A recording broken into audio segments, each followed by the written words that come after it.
Season 2, they are changing a lot, and I wanted to go over what stood out to me the most, of course, for Warzone 2 Battle Royale, as well as DMZ, ahead of their full patch notes with all the details which we will be getting. This is their community update to tell us basically what we can expect in Season 2. First thing they address, crashes and stability, still top priority, which I am happy to see. They also even address some audio issues where they're forcing PC to go to stereo output, which should fix some things, as well as they mention the audio occlusion, meaning that like full cement walls you shouldn't be able to hear through, but they said that even staplers were some reason marked for this to not have audio go through, completely screwing everything up. So they made updates for that. Piles of rags that were on the ground that were making so no audio would go through. That should fix some of the things. Bunch of UI changes that we will see, as well as, of course, weapon balancing.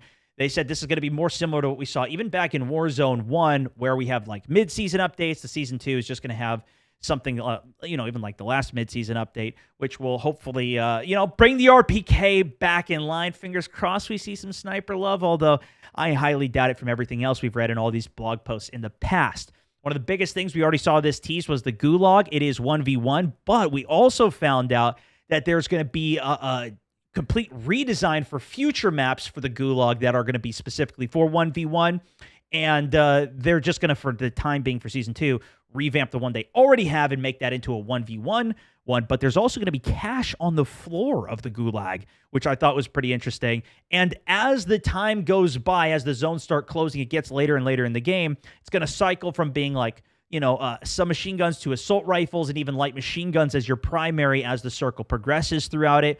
And the idea being, you'll have better guns because you come back with your Gulag weapon. So instead of just being a pistol and a shotgun, you come back with an actual assault rifle. Even find some cash on the ground in the Gulag if you want to go hunt around for it. They mentioned at the end here. And there's also going to be a larger cash reward for even winning the Gulag, which I didn't even know there was one in the first place.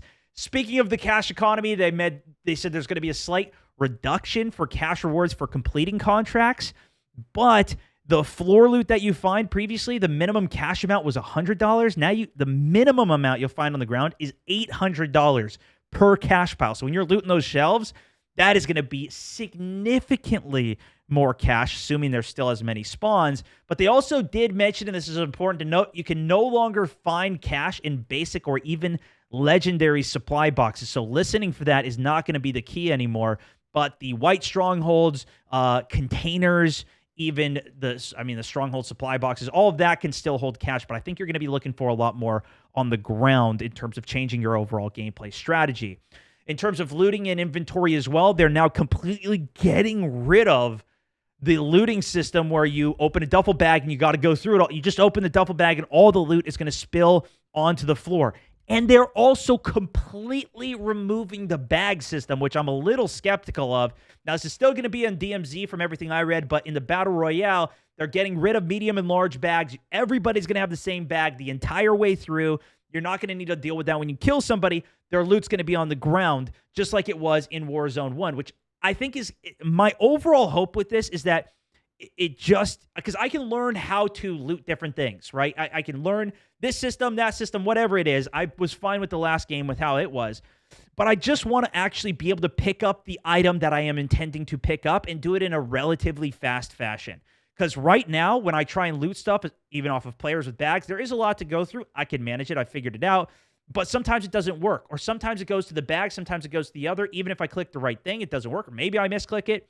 But then on top of that, your loot goes onto the ground. It's stuck underneath a bag. It's stuck in a wall. You drop your gun. I mean, you guys have seen too many clips of me freaking out with the loot. If it just works, that is my hope. And I think that is what's going to happen with this, especially completely even removing the bags.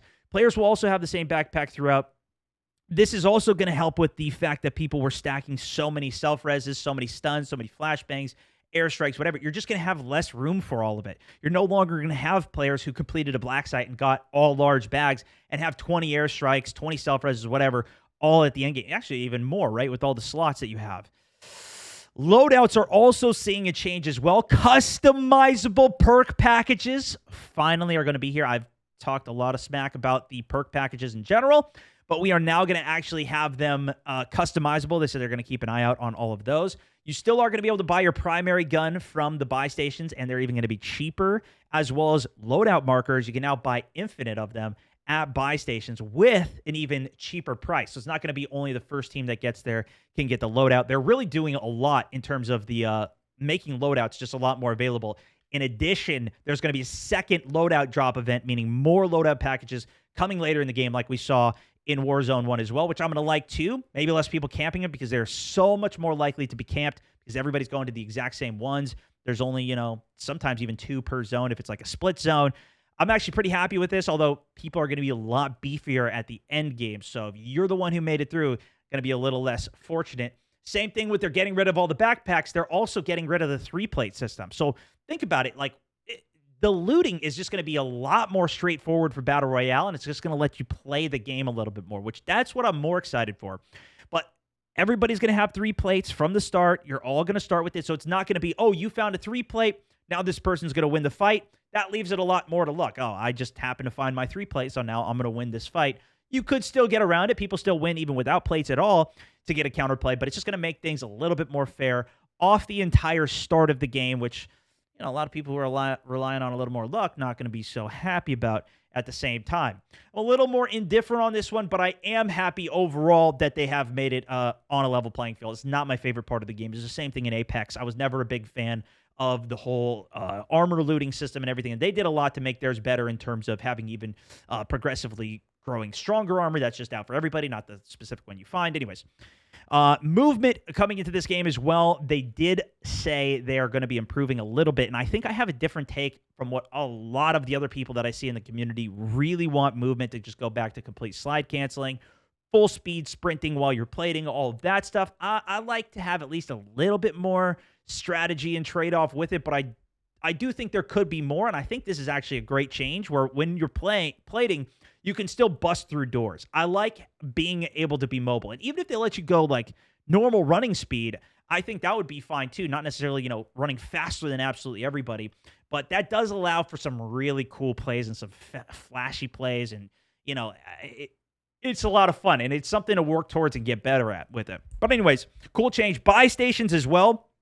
Spawn locations have been adjusted, so they're going to be in a little bit probably safer spots with how I read this, and they're going to be static across the map. So the same locations with, again, the unlimited unlimited loadout markers you can get from it, which begs the question then, why are we going to go to strongholds? Because that's where you can get the backpacks guaranteed. You can get large bags guaranteed. They didn't say specifically here. Again, we'll come in with all this when they give us the full patch notes for the game, but they did say that there are still going to be strong rewards for it. They want it to be an alternate way to play the game, and I think it is really cool how you do have strongholds in order to just play through, and you could focus on doing that rather than even doing contracts, rather than going for high kills, whatever it is. Like, you have another way to play that can gear you up and get you ready for the end game. I do really like that, so we'll see what else they change with that. But the other point with this was DMZ, and we're going to get a lot more details on this in the full patch notes, but they do give us quite a bit of juicy details here as well. One of those things to start, they're changing the spawn points. These are especially static when you're trying to run trios. It seems to always spawn you in the northeast where there's so many other player spawns. Often right at the beginning of the game, a lot of people just kill each other out right away, and then the lobby can even feel a little bit empty. We'll see what they adjust with that. I would rather have it be so players are even more spread out. You can kind of get into the action with them as the game is going, not just spawn killing so much. Although, yes, I will do it because I need to get some kills, So they're going to be adjusting the spawn points a little bit, as well as adjusting the types of AI they mentioned and the number of them, their accuracy, especially from range. Some of them are crazy strong. And personally, I think I'd rather have the AI stronger in DMZ. Some of it is lame because it just shoots through smoke, or it shoots through a wall that should be there and they just beam you. It doesn't make any sense. In general, I don't mind DMZ AI actually being a threat, actually being a challenge, and having to deal with that a lot more so than the strongholds and black sites in the Battle Royale. I'd rather have those be very weak, if not just negligible, because I'm there to fight really just purely other players and go for a win, not trying to fight AI here, right? So we talked about the spawn points, mission difficulty tuning as well. This is really interesting. There was a couple things on this. First of all, they're adjusting the overall scaling. Basically, they want people to have an easier time to get to their second insured slot, and they're finding that to be too hard. So they're also going to make it just more straightforward, but specifically just the second one. It's still going to be hard for the third one. The season refresh, though, there's going to be all new missions coming, and they mentioned refreshing your current faction missions progress and inventory. So they're going to reset all of our keys and our contraband, which I've been stashing so many keys so I could go into the Building 21, which is only open on the weekend. I would love it if they opened it up all the time as well.